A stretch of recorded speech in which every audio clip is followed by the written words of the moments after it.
Om Tavakatamritam Taptajivanam Kavipiritam Kalmashapaham Shravanamangalam Shrimadatam Bhuvinirnantiye Burita Janaha.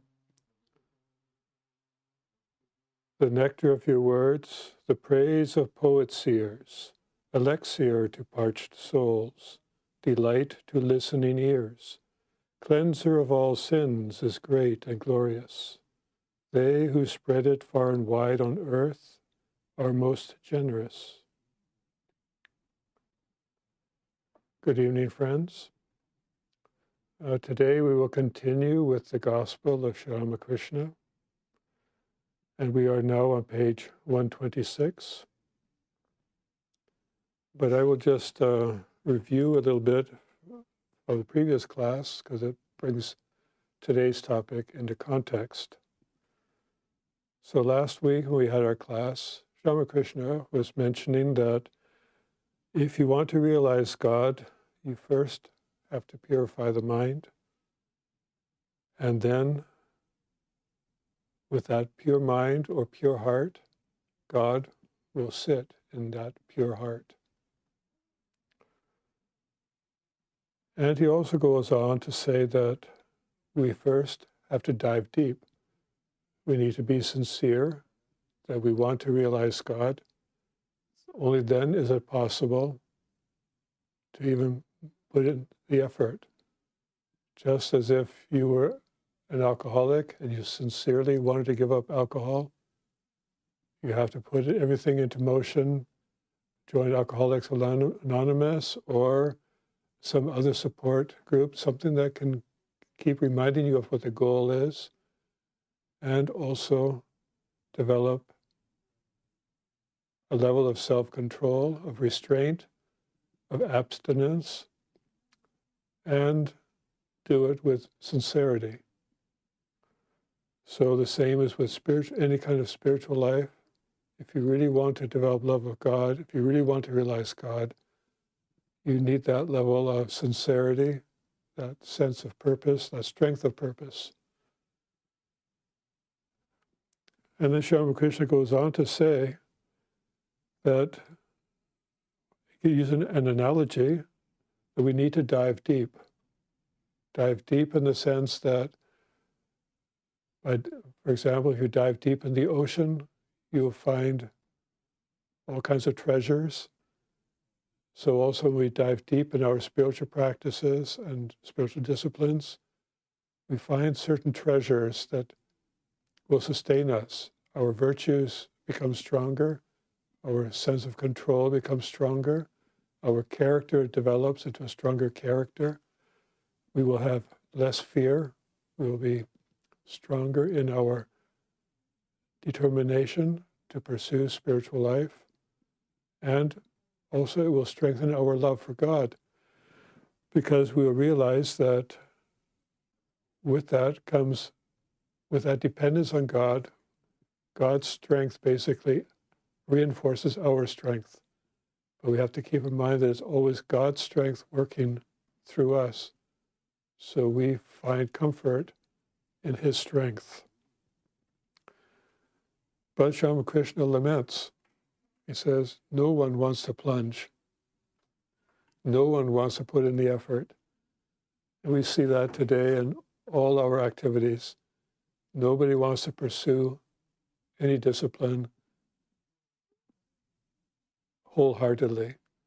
Sure, an athlete for the Olympics will put through all kinds of effort and discipline, but how many people will follow with that attitude any other endeavor in life, unless the benefits outweigh the commitment and the suffering you might have to go through.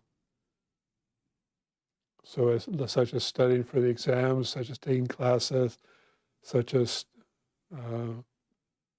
putting up with all kinds of people just so that you could pursue your goals in life. So he continues to say that people are without spiritual discipline and prayer, without renunciation, and passion. You need all these things to pursue anything with any degree of excellence, even in our worldly activities. So it's very helpful for those that have that attitude in their worldly activities to sublimate that energy into a spiritual practice. So it's almost a prerequisite. People think they can just jump into spiritual life and with all kinds of sincerity and devotion, but they don't have that kind of sincerity and devotion in, for example, in some other personal pursuit. And that would be beneficial because then you understand the suffering, you understand the what you have to give up in order to achieve something, even on the worldly plane.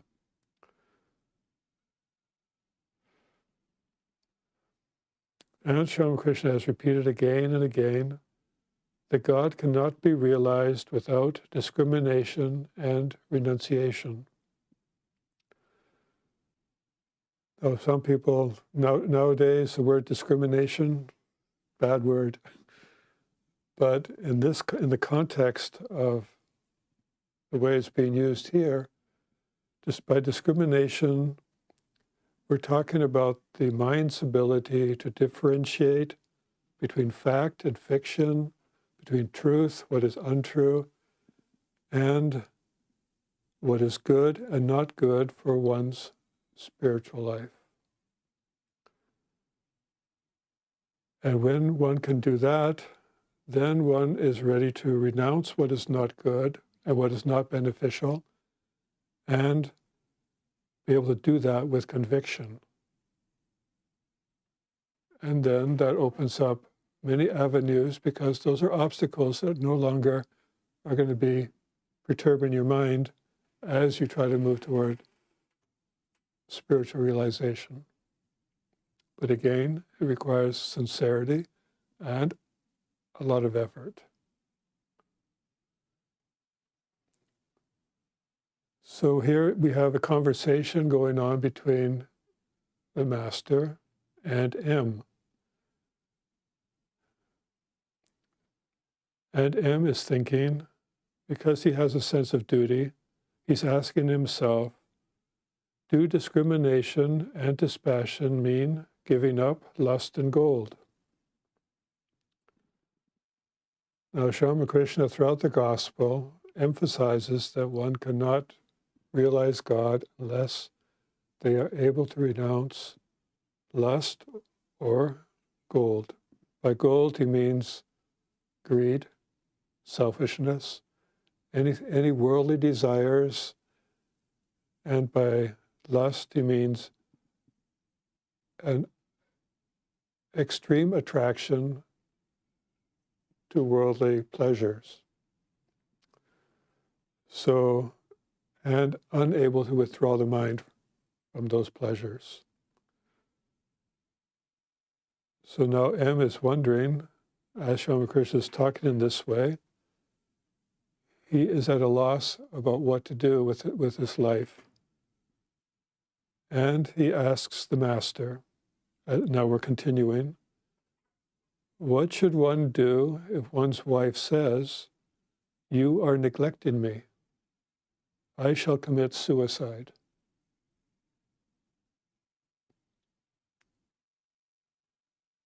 Now Swami Krishna has been talking about the ideals of spiritual life and the path that one would choose if they are sincere.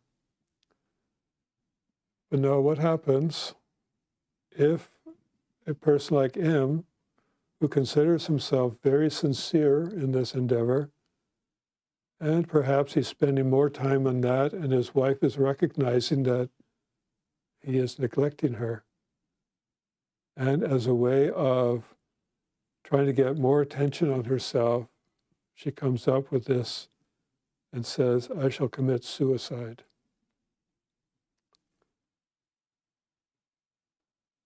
So it's a selfish request. But then again, she perhaps does not understand the importance of spiritual life. She herself, being the person staying at home, having to take care of the children, and also having experienced the death of a child, feels that she needs the support of her husband to overcome some of that misery that she may be feeling, and does not find that support because he's spending time with Sri Ramakrishna or at school, because he's the principal of a school. And so she starts to feel neglected, and as a way of bringing his mind back down to earth, so to say, she says, "You are neglecting me, I shall commit suicide." Now the master, or Sri Ramakrishna, says in a serious tone, "Give up such a wife if she proves an obstacle in the way of spiritual life. Let her commit suicide or anything else she likes. The wife that hampers her husband's spiritual life is an ungodly wife."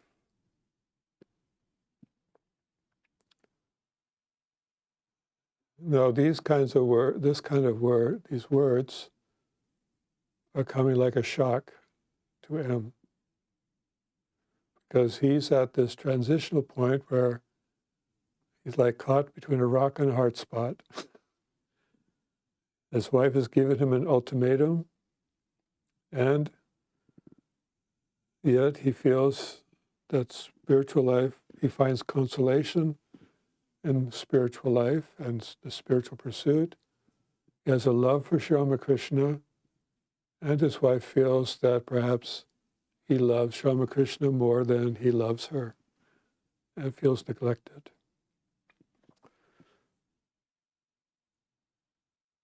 But Sri Ramakrishna is very serious when he says, "Give up such a wife if she proves an obstacle in the way of spiritual life." Well, there are different kinds of women. Here she feels that she's been neglected, and I shall commit suicide, she says. But when Sri Ramakrishna also talks about ungodly women, he's also talking about perhaps women that take all their husband's money and spend it all, so that the husband has to work extra hard to provide for the family, and thus has no time for any kind of spiritual pursuit. And he's being basically driven to,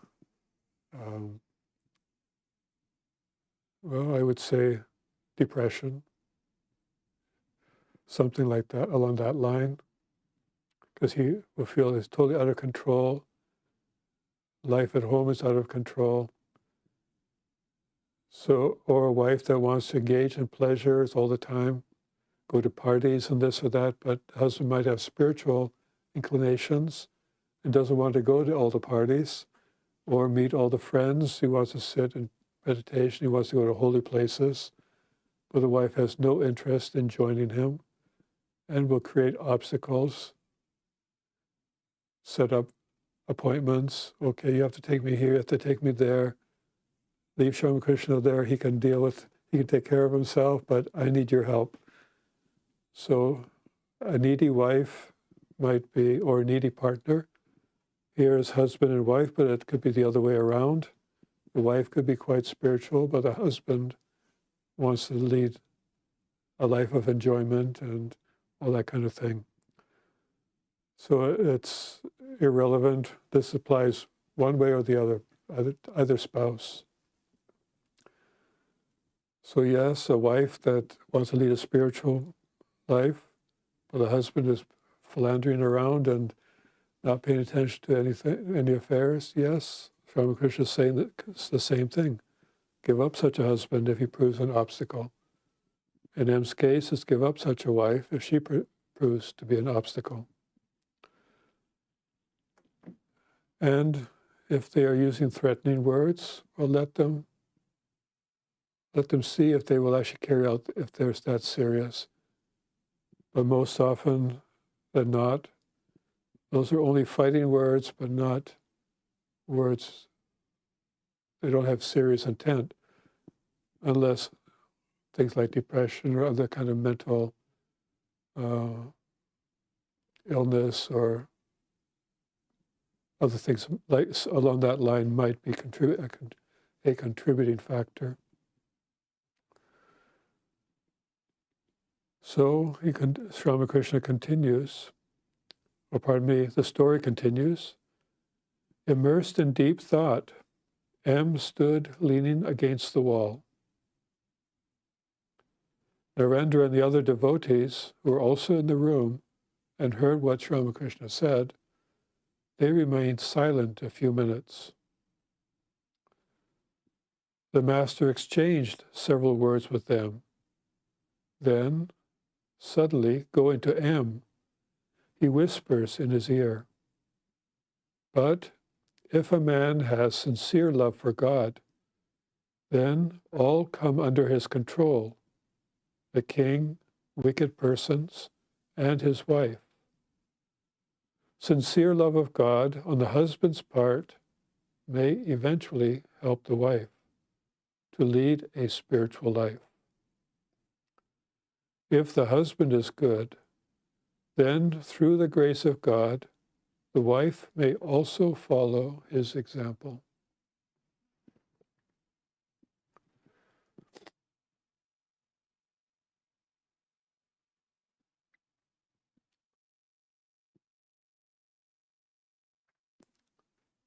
So as I mentioned earlier, M was very sincere in his spiritual practices, and he was trying his utmost and best to love God, and he loved God through loving Sri Ramakrishna. And his response was that these words had a soothing effect on M's worried mind, because he knew he was sincere, and he knew that if he kept being sincere, that gradually his wife could turn around, because he had no doubt about his sincerity or his love. And Sri Ramakrishna's reassurance is also for all of us that might face a similar situation, provided we put in the effort as we go through the gospel and study M's life. You will realize how much effort he had to put into his spiritual practices, into what he had to sacrifice. So we use that as an inspiration for us.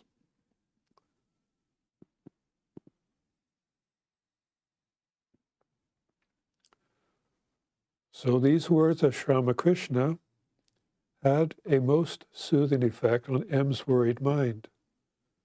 All the while he had been thinking, let her commit suicide? What can I do?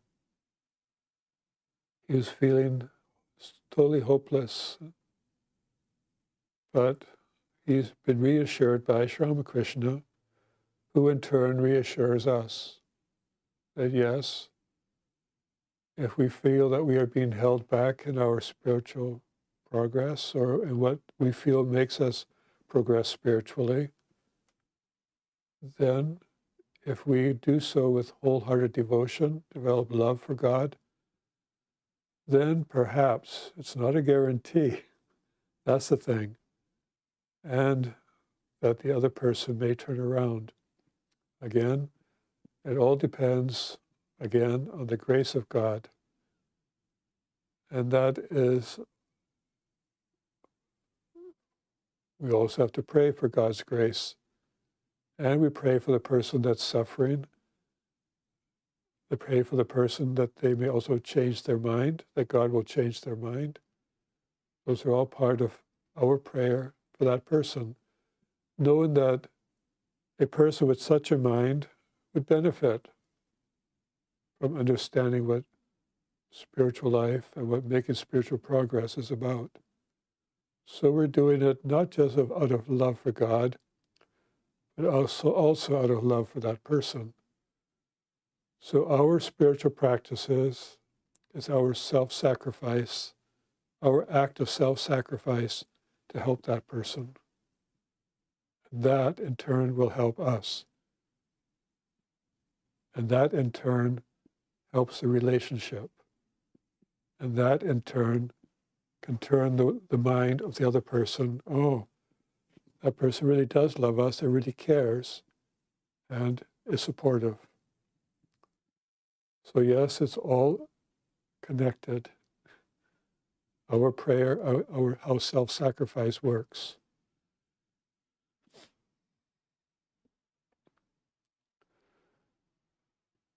Then M is saying to the Master, this world is a terrible place indeed. The Master to the devotees. That is the reason Chaitanya said to his companion Nityananda, listen, brother, there is no hope of salvation for the worldly minded.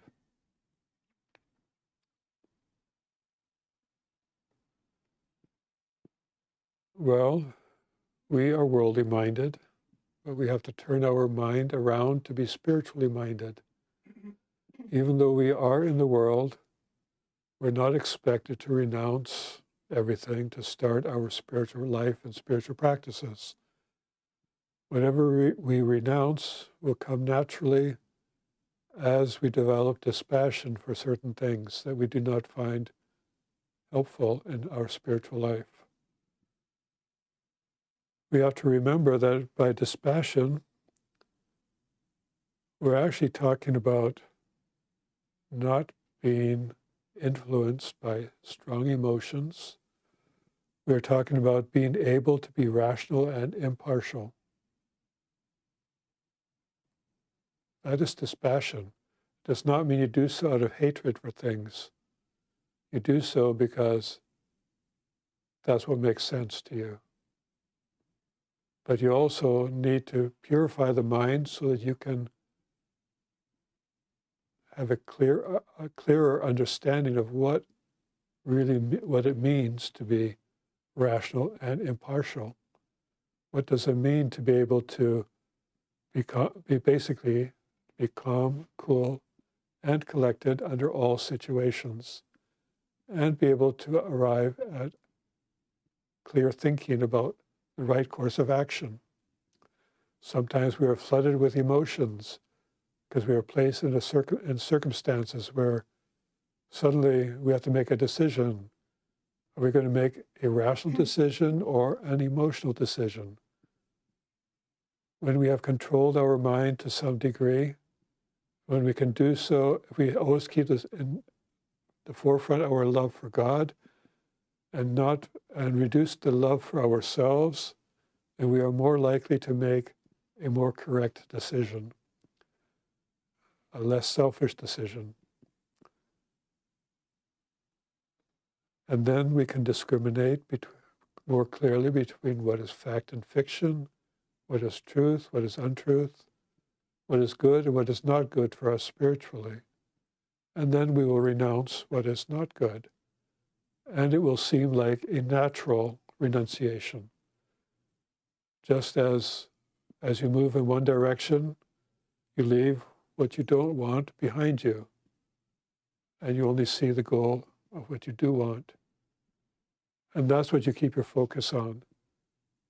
Whatever you did in the past, that's the past. Move forward. And you do so with conviction. And that's what real renunciation is.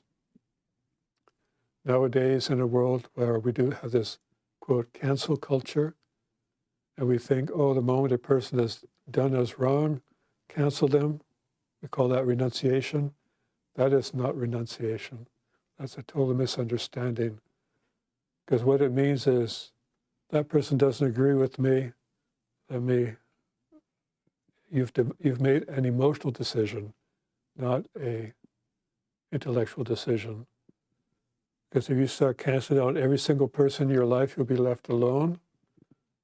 And or in a small group of people that think the same way.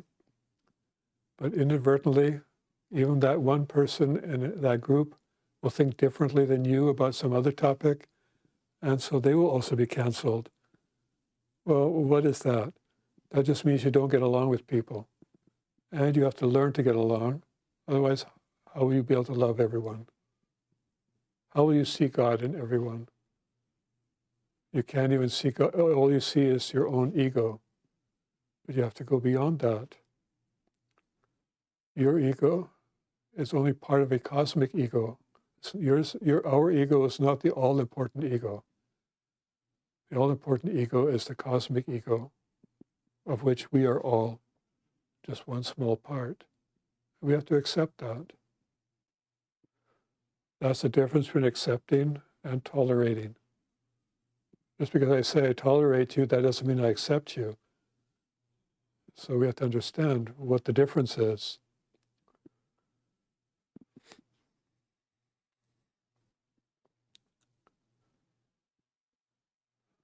So M says, this world is a terrible place indeed. Yes, there are many conflicts. But we have to live in those conflicts. We have to work through them. We have to think clearly. We have to act properly. That's what spiritual life is about. On another occasion, the Master had said to M privately, yes, there is no hope for a worldly man if he is not sincerely devoted to God. But he has nothing to fear if he remains in the world after realizing God. Well, realizing God is a big feat in itself, and basically very difficult.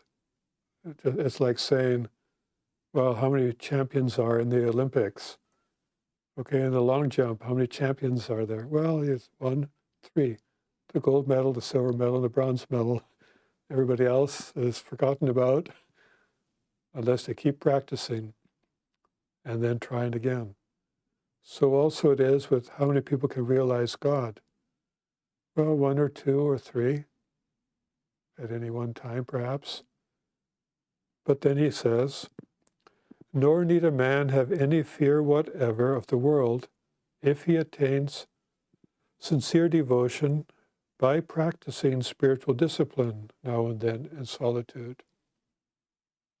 So yes, you keep up the practice, and eventually you'll reach the goal.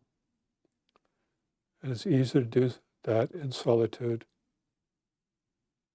How much thinking can you do if you're in a place where everything is mayhem around you? And you have to take time, quiet time to think, to meditate. The mind needs to be settled, needs less distraction. First, you remove the external distractions, then the internal distractions become your challenge. Chaitanya had several householders among his devotees, but they were householders in name only, for they lived unattached to the world. So though they lived in the world, they were not worldly minded, they were spiritually minded. So we have to keep that in mind. So it was noon, the worship was over, and food offerings had been made in the temple. The doors of the temple were shut. Sri Ramakrishna sat down for his meal, and Narendra and the other devotees partook of the food offerings from the temple. So while the worship was going on in the temple by the temple priests, Ramakrishna was here in his room talking to the devotees. The worship is over and the food offerings were brought over and are offered to the devotees as prasad, as holy food.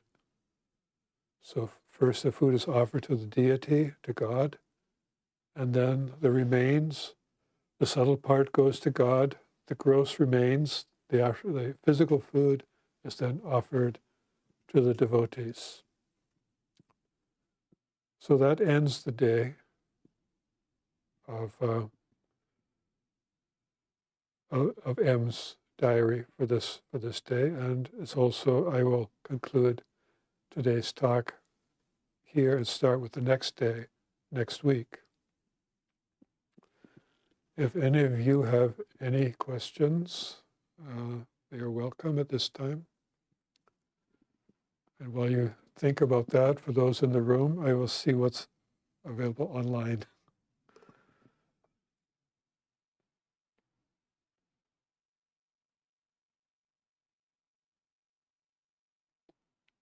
Okay, there are no questions there, just... What does Sri Ramakrishna recommend for purification of mind? So the question is, what does Sri Ramakrishna recommend for purity of mind? Well, if you are just at the beginning stage and do not really have,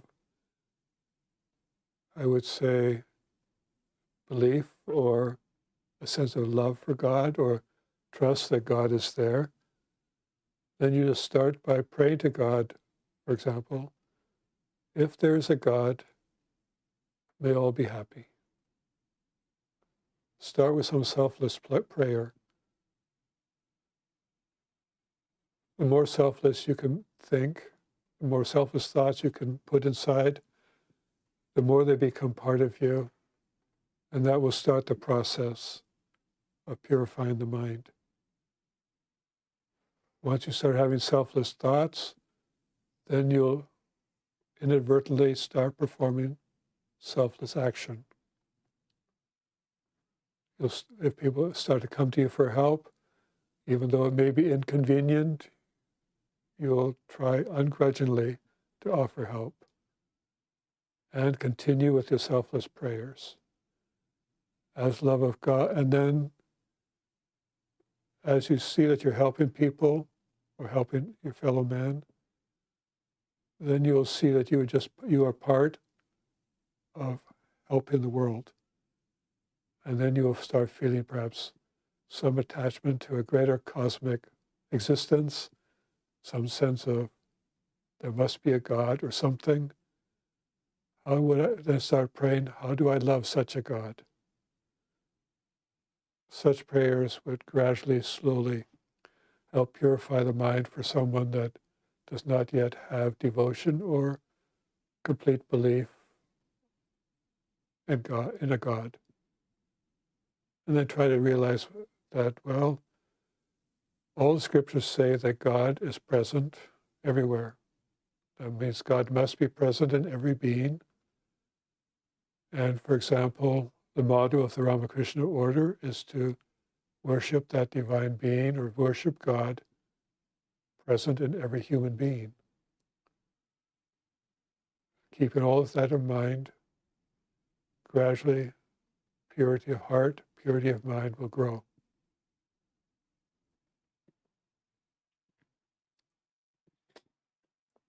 Yes.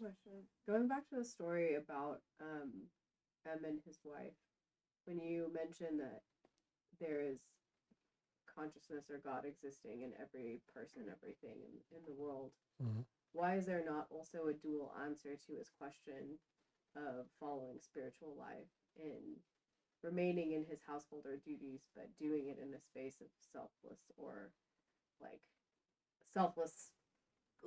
karma to his wife? Like, to me, in my mind, I struggle with the idea that if God exists in every being and at present you find yourself in a marriage with kids, and why do you not offer yourself or offer your action to that consciousness that exists in that as a form of like devotional or selfless service? Right. And there's also the option of, okay, well, I can also follow it as I can leave this and follow this other path that seems also spiritual, when right. kind of everything is in this spiritual bubble of existence, Yeah. right? The duality is present in both. Right. So why is that not something that is like discussed? Because I think when we look at it in kind of the context of maybe my world and not 7th or 19th century India and the cultural norms, like how do I decide whether I leave my life versus stay within my existing life?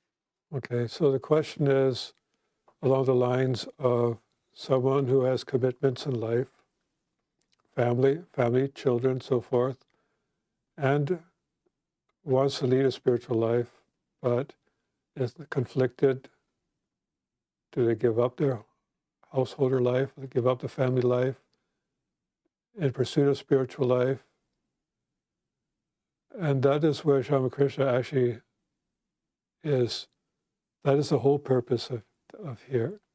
He's encouraging people to stay, not to give up their worldly life or their householder life, but to start including spiritual life in their householder life, including spiritual practices, in the sense that he's saying, yes, these children,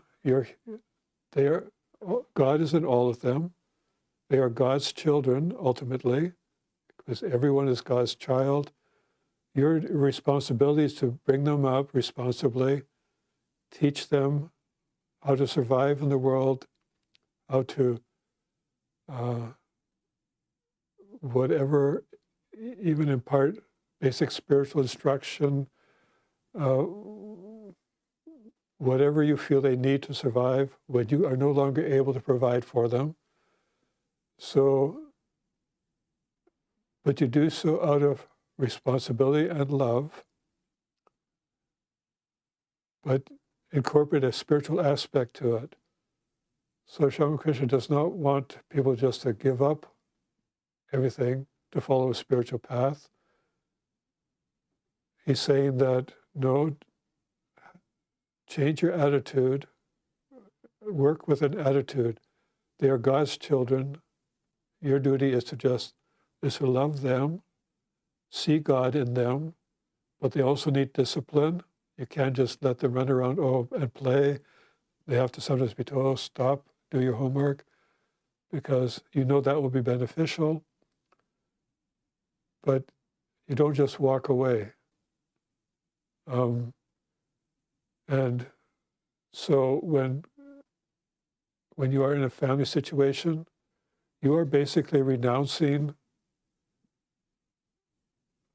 a lot of things that you might otherwise personally want for your own life for the sake of your children.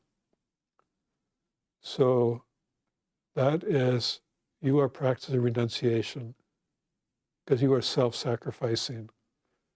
And in so doing, that is going to help you later on when the children have finally grown up and have left home, and you feel that you are basically empty nest syndrome. The kids have left home, you don't know what to do. But you should also live with the satisfaction that you have given your best, you have trained them up so they can be the best citizens in the world.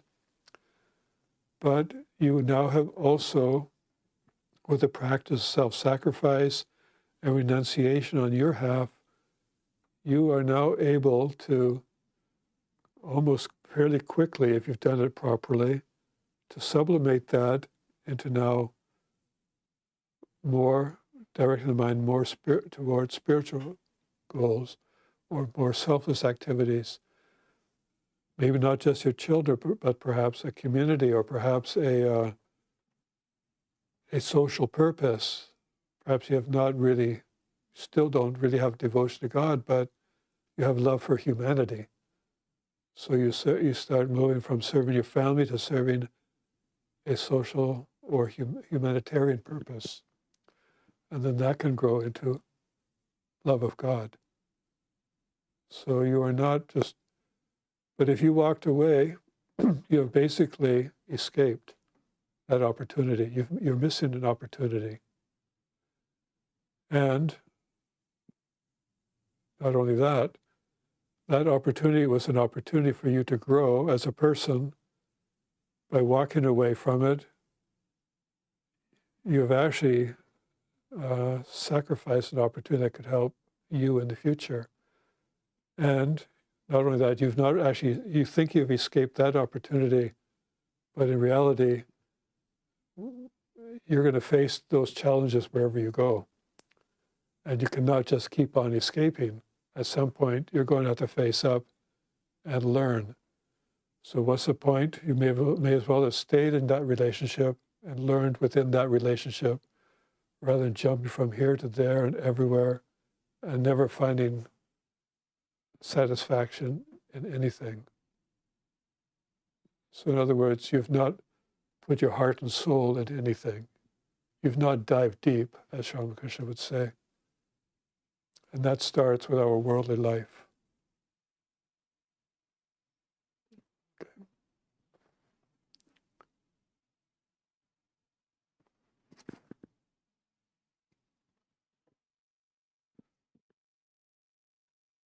Well, one of the questions online is, if only 1 or 2 humans get God realization each year, then isn't it statistics? Who is accountable for this? Well,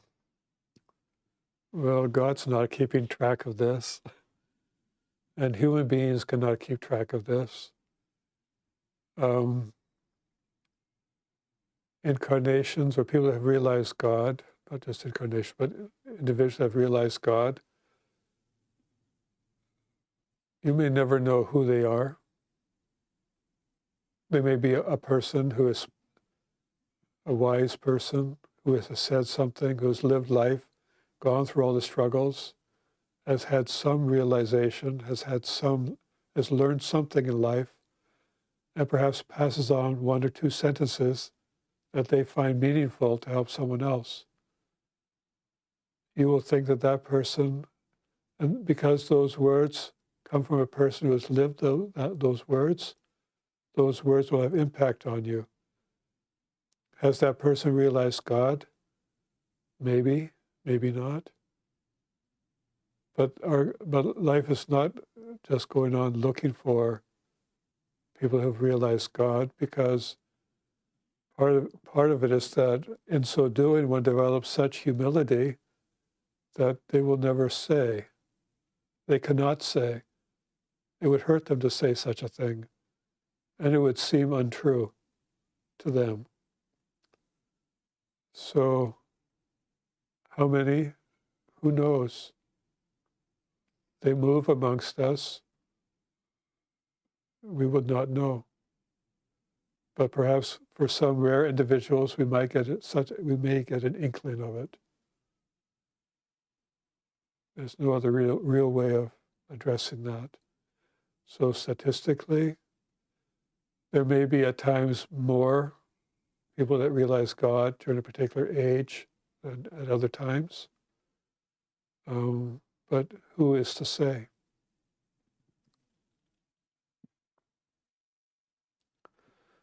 So thank you very much all for coming, and I wish you all the best in your spiritual struggles.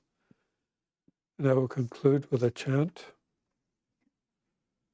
Om Niranjanam Nityamanantarupam Bhaktanukampa Titavigraham Vai Ishavataram Paramesamidhyam Tvam Ramakrishnam Shirasa Namamaha. We salute that Ramakrishna who is without blemish, eternal and infinite in forms, who has assumed human form out of compassion for the devotees, who is God incarnate, the Supreme Lord, and who is most worshipful.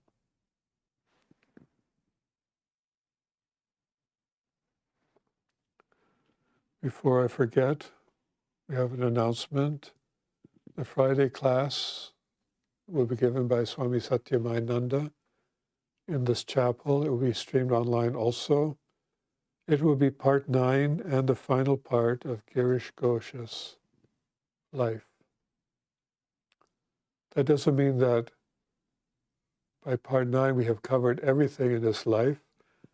That just means that we've done 9 parts, it's time to move on. So if you're curious about any more aspects of his life, a book has been published by Swami Nikhilananda of St. Louis, our Vedanta Society in St. Louis. It's a book as thick as the Gospel of Sri Ramakrishna here, which contains many more aspects about his life. So that will be on Friday at 7 p.m. here in this chapel. So again, thank you all very much for attending.